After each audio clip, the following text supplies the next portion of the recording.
see a mistake that lots of people coming into the UK for the first time make, especially people coming on like student visa. They know they're looking to stay back, but they don't know how.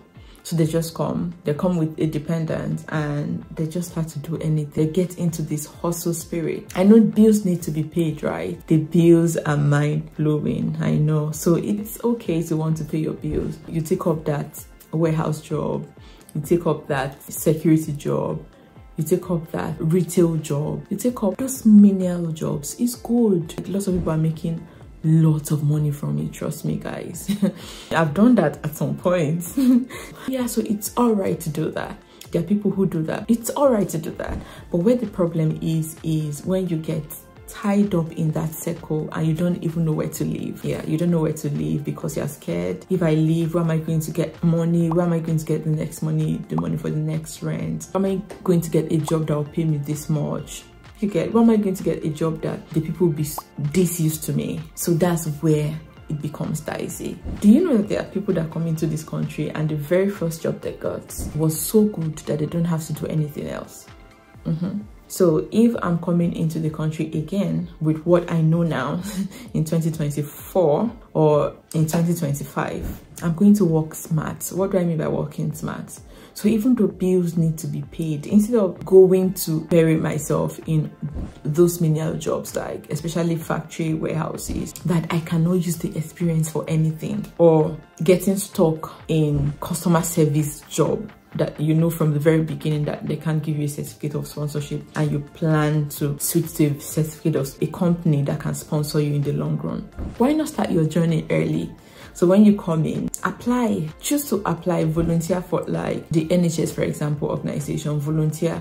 If you are someone who can do care job, check for the list of companies that offer sponsorship. I think I've done that video before. Apply to them. If they don't have roles open, apply to volunteer to them and start working with them to get the care experience. If you are someone who can work in care, because not everybody can actually work in care. Not everybody have the patience, not everybody can. Even if it's to get into lower bands, okay? There are people that got part-time jobs with the NHS when they were students and they were working 20 hours in the NHS, and then when they finished, they switched them to band 3 and started working full-time, and some of them got sponsorship. In fact, lots of them. That's one way to do it. Volunteer in the companies that you want to eventually work, even if it means starting from the lowest band, while you still have the time to do it. Okay, then the second way to do it is, even if you're going to be doing the menial jobs from the beginning, like warehouses, retail and all of that, do it with agencies that you can always cancel your shift. It's not compulsory for you to come. I've done a video about the difference between working with agencies and working for a company. I'm going to link it up here. When you work with companies, you are binded by their contracted hours, right? But when you work with agencies, it's 0-hour contract. You're not binded by any contract. So when they call you for a shift, you can choose to say you're not coming if it's not convenient for you. So register with agencies, okay, and pick shifts that are convenient for you. Then what do you do with the extra time that you have? Take courses and certifications in the fields that you eventually want to work or that can sponsor you. There are people that have taken courses like health-related courses, NVQ3, that have taken courses in project management, that have taken courses in data analytics, that have taken courses in business analytics and the rest of them, and they eventually got the job that they're doing. Do you get what I'm trying to say? I, for one, I did it. Yeah, I did it. I worked in customer service for about a year, and after a period when I noticed or discovered that they could not sponsor me, I cut down my time to part-time and I started taking courses. I started preparing myself for this job that I eventually got.